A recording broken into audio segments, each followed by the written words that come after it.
दीदी तुम्हार पादसी दीदी दिन घाटे दीदी তুমি আমার ছেলে ডাকো दीदी আর ছেলেকে আচ্ছা দিব আমরা ভিডিও সাথে বলবো ঘরটা সব কিছু নাই দেখি দিব অবশ্যই ছেলের কিছু বাজে খাবার নেই, বৃষ্টির মধ্যে খোলা আকাশে কাটছে দিন। সামান্য একটু সাহায্যের আশায় হতাশ হয়েছিল পরিবার। রাতে হঠাৎ জেলা পরিষদ সদস্যা তথা তৃণমূল ব্লক সভাপতি যেতেই পায়ে ধরে কান্নায় ভেঙে পড়ল পরিযায়ী শ্রমিকের প্রৌঢ়া মা। মাটিতে বসে পা ঝরিয়ে ধরে কান্না, আমার সব শেষ, একটু সাহায্য করুন। ঘটনাটি মালদার হরিশ্চন্দ্রপুরের।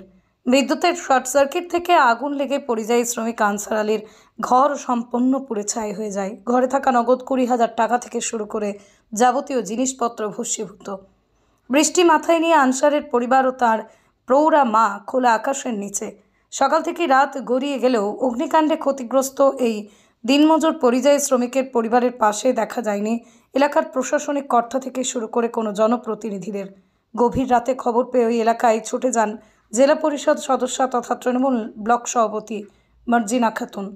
মার্জিনাকে দেখে সামান্য সাহায্যের আশায় কাঁদতে কাঁদতে পা জড়িয়ে ধরেন পরিযায়ী শ্রমিক আনসারের মা খাদিজা বিবি। খাদিজার দাবি, সকালবেলা আগুন লেগেছিল কিন্তু কেউ এসে খোঁজ পর্যন্ত নেয়নি। অগ্নিকাণ্ডের জেরে ঘরবাড়ি, টাকা পয়সা, জিনিসপত্র সব পুড়ে ছাই হয়ে গেছে।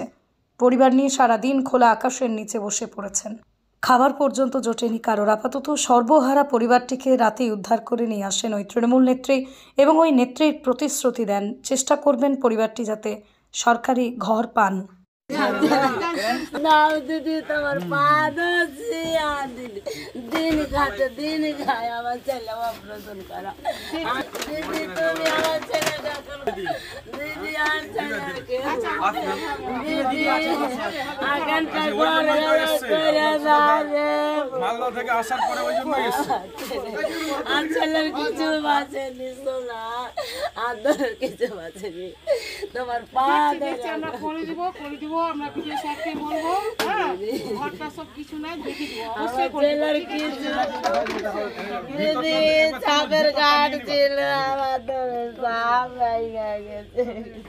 আজকে যোগমায়া শাড়ি, এখানে সিল্ক, বেনারসি, হ্যান্ডলুম, তাঁত, যাবতীয় শাড়ি সম্পূর্ণ নিজস্ব তৈরি।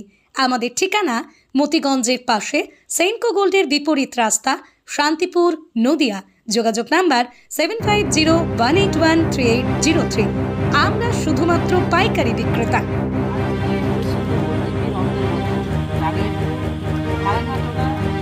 মোড় আছে, সেখানে আনসারের বাড়ি হঠাৎ করে শর্ট সার্কিট হয়ে আগুন লেগে যায়। তারা কিন্তু বাড়িতে ছিল না, বাড়িতে একটা জিনিস পর্যন্ত বাঁচেনি। যে বাড়ির গরমের যে কাপড় পরবে, কালকে যে কী খাবেন সেটাও কিন্তু বাঁচেনি। সমস্ত জিনিস কিন্তু আগুনে ভস্মীভূত হয়ে গেছে।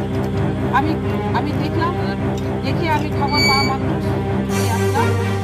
আমাদের মাননীয় মুখ্যমন্ত্রী মমতা ব্যানার্জি, যারা অসহায় পরিবার, যারা মানে যদি ইয়ে হয়ে যায় অসহায় পরিবারের পাশে মাননীয় মুখ্যমন্ত্রী, তাই আমি তার খবর শুনে আমি